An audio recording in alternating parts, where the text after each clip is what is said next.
students, how are you all? Welcome to our online classes. I hope you are doing good. Okay, so in this video we'll be doing the poem named Kite from your textbook, and it is written by Henry Benn. Now let's begin. All of us like to fly kites. Have you tried to fly one?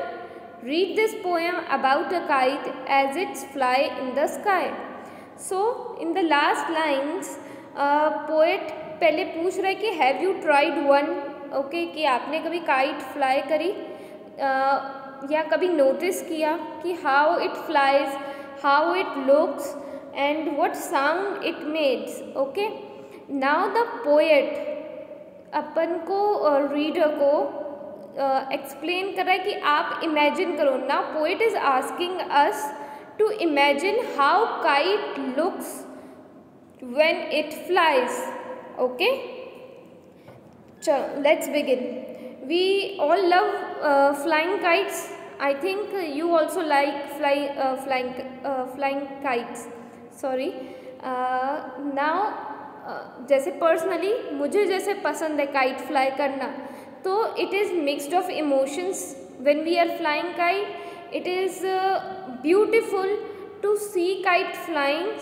मतलब एक sky में आपको different colours की kite दिखती है, and जो लोगों के एक्सप्रेशन है, इमोशंस हैं, वो काइट फ्लाइंग के टाइम दिखते हैं. तो it is very beautiful. Okay, so poet ने क्या करा है, ये सारी चीज़ें कि when how it look beautifully in the sky.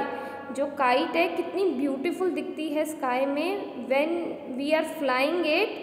So poet ने ये सारा का सारा एक्सप्लेनेशन अपने वर्ड्स के थ्रू इस पोएम में लिखा है. तो let's read the poem and find out how beautiful the kite looks like in the sky. Let's begin. How bright on the blue is a kite when it's new, with a dive and a dip it snaps its tail. Okay, now it is written how bright on the blue. Blue here means sky. A sky without the clouds is called as blue. अपन जो sky जिसमें clouds नहीं होते उसको इस blue colour से refer करते हैं. Student please right the words. Okay, just underline it and write the meaning in your right hand side corner. I'll show you here. आप यहाँ पे मीनिंग लिख सकते हैं कि whatever I am telling you, you can write here. So blue को underline कर दो and write clear sky without clouds. Okay, जब आसमान में बादल नहीं होते तो उसको अपन कंप्लीटली ब्लू वर्ड से रेफर करेंगे. Is a kite when it's new. तो poet is saying that kite looks very bright. मतलब काइट का जो कलर है वो उस प्लेन ब्लू स्काई में बिल्कुल ब्राइट होता है. अगर प्लेन कलर वाइट है, ओके, जैसे बैकग्राउंड में वाइट है and I am wearing green, तो यहाँ पे फोकस किस पे है, मेरे पे. तो I am looking bright background जो मेरा पीछे का कलर है, तो स्काई ब्लू है एंड उसके ऊपर डिफरेंट कलर्स की kite. It looks very beautiful. With a dive and a dip it snaps it tail. Dive and dip means going in water. You can again underline and write down. Going in water with force and softness together. पानी के अंदर force से जाना and yet softly move करने को dive and dip कहा है. कैसे? उसकी टेल के थ्रू. काइट की टेल, आप लोग सोच रहे हैं कि how kite has a tail. So I will show you. This is a kite. तो जब अपन इस पोएम में पढ़ेंगे तो पोएट इसको रेफर करेगा कि इसका हेड है, विंग्स, ये विंग्स हैं, and this is the tail. The down part of the kite is tail. Okay, so it is written कि it is bright when it flies in the sky. It dives and dips means it moves soft with softness and even in force in the sky and its tail, जो tail है snaps. Snaps means cracking sound. जैसे जब आप अगर kite को flow करोगे तो ये नीचे वाला पार्ट हिलता है, तो this is mean snap, cracking sound. Okay, so अब इसने पोएट ने फर्स्ट पैराग्राफ में क्या एक्सप्लेन करा है, that it looks beautiful in the sky and it waves in the sky with softness and force. जो मूवमेंट है काइट का सॉफ्ट भी है एज वेल एज फोर्स के साथ भी है सेम टाइम. एंड जो उसकी टेल है जब वो स्काई में मूव कर रही है क्रैकिंग साउंड क्रिएट करती है. Second paragraph, then soars like a ship with only a sail, as over tides with the wind it rides, climbs to the crest of a gust and a pull, then seems to rest as wind falls. Now in this paragraph, poet has compared kite with ship. Poet ने kite को ship से compare करा है. Why? So it is written, then soars like a ship with only a sail, as over tides of a wind it rides. Just okay, first again underline the word soar and write. Soar means fly high. Sail in the second line means a cloth on a ship to catch wind. And वो क्यों cloth लगाया जाता है? It helps the boat to push forward. आपने अगर देखा होगा कि बोट के अंदर बोट के साइड में अप साइड एक क्लॉथ लगा होता है, तो वो क्यों लगा हुआ होता है? It helps to it helps the boat to push forward. आगे चलने के लिए ये क्लॉथ उस पर लगाया जाता है. तो सिमिलरली उसमें बताया है कि जैसे ही winds, heavy wind, strong winds, when the strong wind hits the kite, it sails over the tides. Tides means, third line में tide means waves. Okay, so जैसे ही heavy winds, okay, strong winds जब आती हैं waves, waves means लहर. तो जैसे ही compare करा है kite को ship से, कि जैसे ही ship waves के ऊपर fly करता है, जैसे like if I am saying this is the movement of the wave, तो शिप क्या है? उसी वेव्स के मूवमेंट में ही फ्लो करेगा. It reaches up and it reaches down with the help of waves. And how waves are there?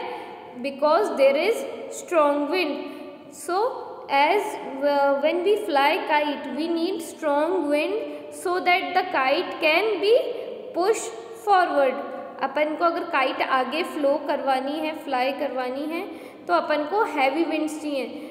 Without heavy winds we can not fly kite, right? आपने experience करा होगा, when there is slow wind you can not fly the kite. Let's continue. Climbs to the crest of a gust and the pull, then seems to rest as wind falls. Crest means, underline crest. Crest means mountain top. ठीक है, mountain का जो सबसे ऊपर वाला part है that is called crest. तो यहाँ पे अगेन कंपेयर करा है काइट को कि वो एकदम से टॉप पे जाती है with the help of strong winds. Okay, यहाँ पे माउंटेन पे नहीं जा रही kite. It means that kite is climbing top of the sky. Okay, यहाँ पे लिखा है climbs to the crest, means climbs to the crest means climbs to the top of the sky. And as the wind falls, जब भी wind slow down होगी, then it seems like kite is resting. But again as soon as wind slows down, the kite seems to be stopped as if the kite is resting.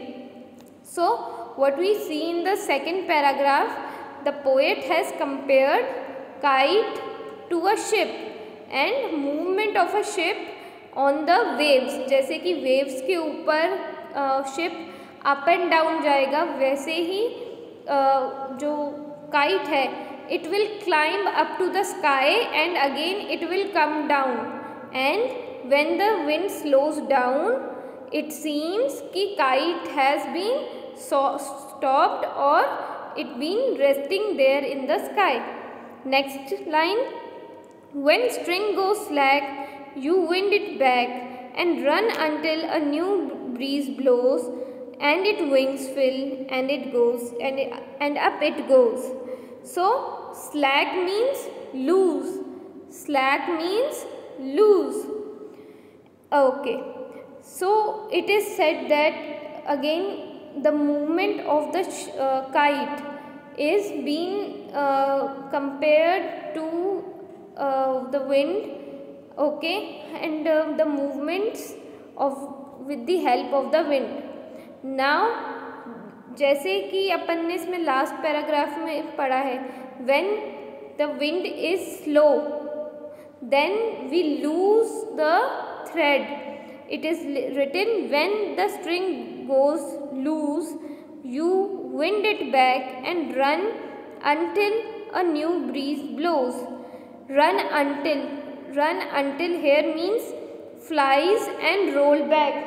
तो roll back कैसे होती है, जब अपन loose करते हैं string तो it flies and it again rolls back.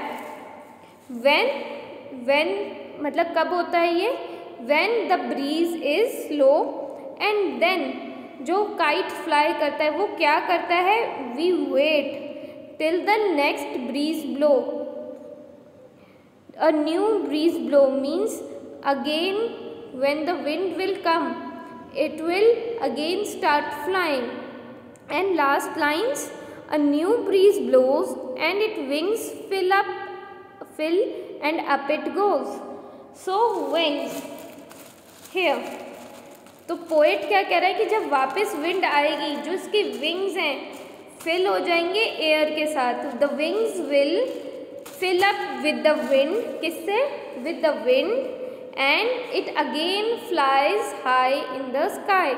So here student just notice कि movement of the kite is so beautiful. और कितने सारे movement थे.